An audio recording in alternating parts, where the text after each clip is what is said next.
Chapter 2. Cereal for breakfast, lunch, and dinner gets old really quick and dry without any milk. An odd streak of jealousy and resentment circles like a void in my chest. They've all had a wide assortment of foods presented to them for the last 2 meals, and yet each time Alette presents me with the same box of cereal.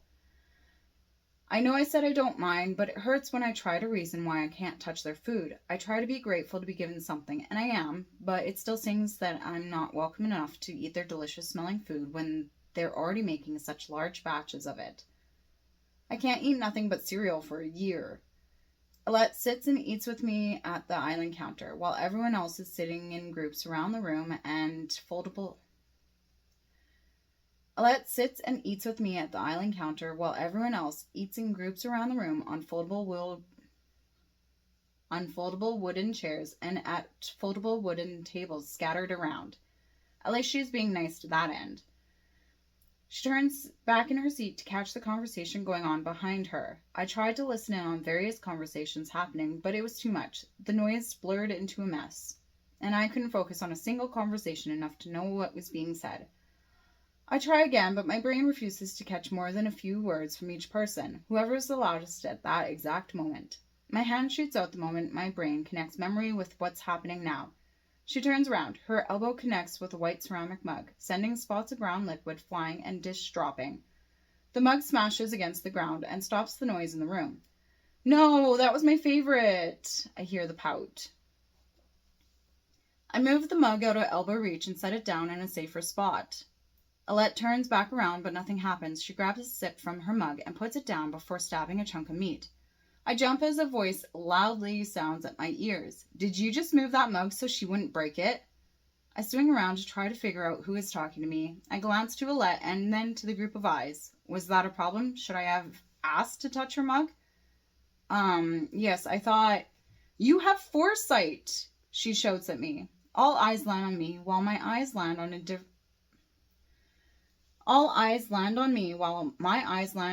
a light brown-skinned fairy with a purple glow. "Yes," I say. She laughs loudly with a heavy breath. I don't get why that's so funny. "You're not human!" Why would she think that?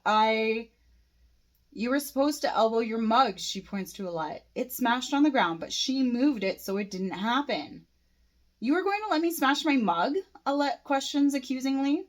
"Yes, we fixed it and you liked it more that way. Or at least that's what you said," she explains. Alette turns to me. "So you're not human?"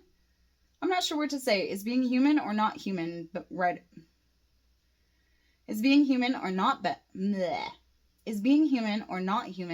right now? Given the smile and excitability of the shouting one, it might be a good thing to not be human. Not entirely, no." "Then why did you help her?" a male voice asks. "She needed help," I say simply. "Why wouldn't I help her?" "Don't they teach you to stay away from fairies anymore?" another voice calls out. "That confirms what they are. No one's outright said it yet." "I wasn't taught anything about fairies," I blurt out.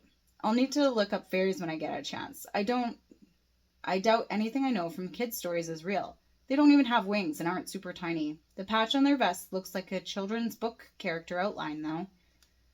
I need to find service. I need to find the internet connection. It clicks that the dead portal might be why my phone doesn't work. The portal burning down severed the connection to the satellite circling the Earth, if it even worked before the portal burnt down. Immediately, her expression drops in surprise. Bumps squish between eyebrows and her mouth purses. Alette carries a similar expression. They seem mildly offended. I don't dare look at the rest of the group.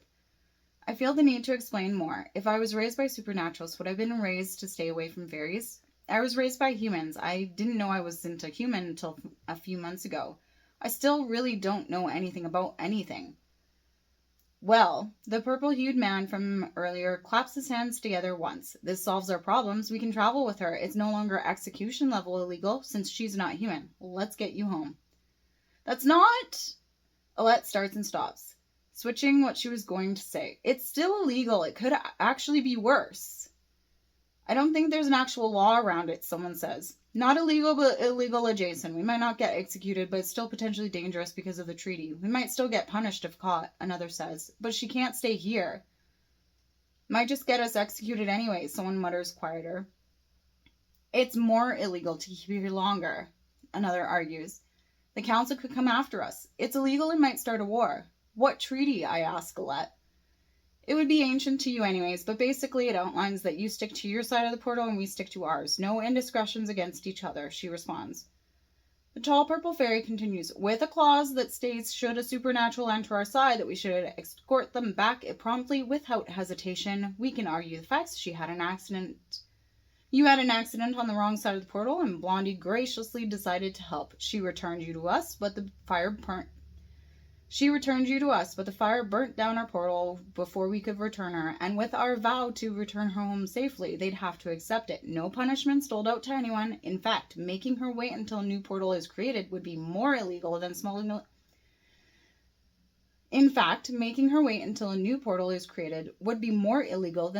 her through our side. He's right, this does change things, Alette says. I'm not entirely certain how much it might have curved the potential for punishment and danger. We might still want to disguise her, though, or she might draw too much attention. We might still want to disguise her, though, or she might draw too much unwanted attention, a man says. What are you exactly? A woman asks. Well, I can't tell him I'm a marshal. No names allowed. Rude, Alette chastises. I would never be rude to a guest. She could have special care needs we are neglecting by not knowing what she is. That would be rude. The woman argues it back. A seer, I go with the basics. Foresight, that word again. That's what she meant by that. I thought she meant forethought. And you didn't see this coming? You didn't either, Alette defends me. The purple glowing fairy shrugs. I wasn't paying attention. Cha, right, Alette counters. So how much do you know about Fae? Assume I know nothing, I tell her. Might as well get it all. Besides, it's basically true. I know almost nothing about fairies, especially in real life. Do you know where you are? She asks. Apparently on the other side of a portal that burnt down. I tell her the information she herself told me. Yes, but where? Alette asks. I don't know. Assume I know nothing, I repeat. I really don't know much about fairies. I don't know where exactly I am. Fairy realm world? I shrug.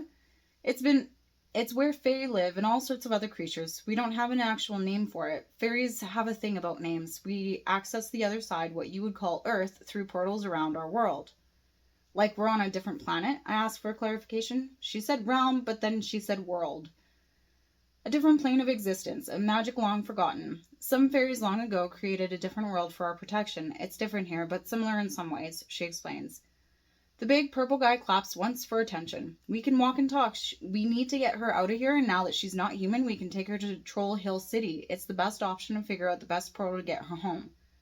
You want to take her to the royal capital? Alette scowls. The crowd argues back and forth in a sudden roar of noise. Might be able to get the information at the Violet Butterfly? If she's not human, then she could stay here until the portal grows. Is it violet now? A few years ago it was yellow. Don't go to the capital. Find a homegrown portal. They'd have to honor the treaty and allow us to return her promptly. We need a plan. That is the plan. It's almost the end of the day. We should pack, get a good sleep, then head out in a quarter or so. The big purple guy picks up louder than the rest. She knows nothing, right? You explained to her how much time is passing here for her? That she's already been gone almost a whole month? That every day she spends here is like a month gone on her side? What? The word blurts out. I turn my head towards Alette to ask her. How? Time passes differently here. You can see it if you spend any large amount of time outside. One of our 8s, which is similar to your hours on a clock, is like nearly 3.5 days for you. 3 or 4 depending on the phase. 3 3/4. It's like 3.6 something. I thought it was 3.7. She waves to quiet the suggestions. Whatever it is, it's around there. So every hour here is nearly 4 days at home, I ask. Alette explains. Not your type of hours, though, with your 60-minute clocks. In another moonrise, you'll have been here for basically a whole day our time. It's been a full moon cycle in your time, so about a month your time. Someone else continues from the crowd. Each fall of darkness would be one of your hours, not an 8th. So each of our hours would be a full day in your realm. My head whirls. It doesn't make sense. He's right. Each day on the other side passes about every 50 of their minutes here. Another voice adds, it's not an 8th. Then why was it fall in my dream? I was here for a few days. Suddenly it was fall? Check her. She might pass out, someone says. A hand goes to my forehead. I do feel a little heated, but not feverish. I move away a little. I'm fine, just connecting some dots. Some foresight's making more sense now? Alette asks. Yeah, the eyes look for more information. I oblige under the implied pressure. I was back at home, but it was fall, like 4 or 5, maybe even 6 months into the future. But maybe it was closer than that for me. Yeah, you've been here for one already. It'll take a day and a bit to travel to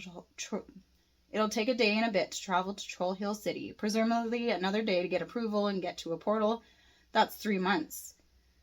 We'd have you home pretty quick after that. You'd even get some time to spare, the man says. Or we could try a private portal first. It might only take a day to find one, and the Royals never have to know she was here, Alette argues. So they could sleep a quarter and travel tomorrow, one suggests. Or they could leave by the next sunrise. And then what, travel a couple phases and need to find a place to sleep because everyone's tired and cranky? Alette takes the conversation back from the crowd. We could make it to the town with the 2 rocks, sleep at the house with the elder cinnamon cookies. You adore that tavern in the tree. We could make it there for first meal and see what information we can get from T, and then we find her some real food. Do you like fried bread? Yes, I answer, but I'm not certain. I would try it. Okay, but we don't know exactly what they make that with. How can we be sure they don't poison her? There's a reason she's been eating only pre-packaged foods from her side, in case you forgot, the purple man says. Poison? Alette shrugs. Or we could ask, tell T it's important 100% from the other side. No contamination. We don't want unattracted attention, remember? He reminds her. If we go with her plan, then we'll want discretion, I guess.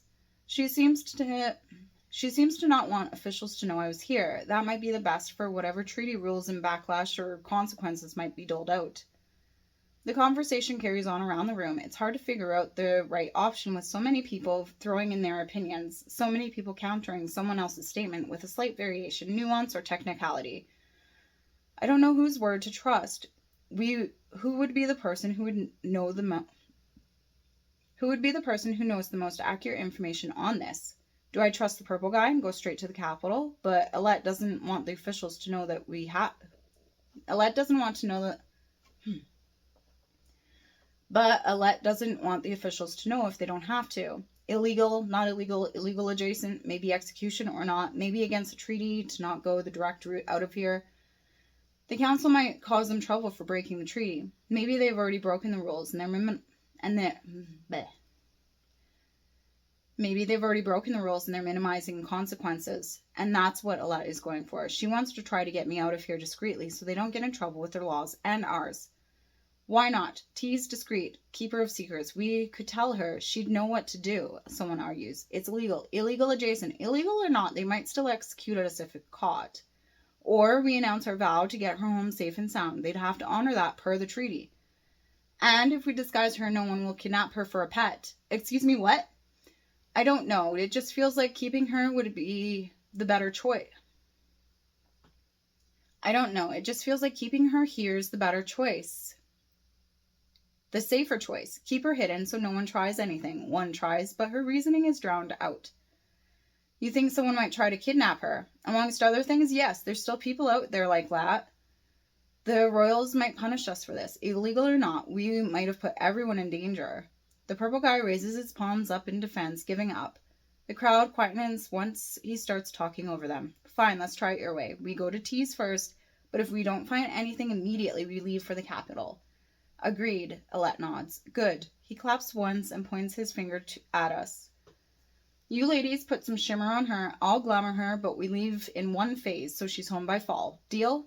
Deal. I guess that's it.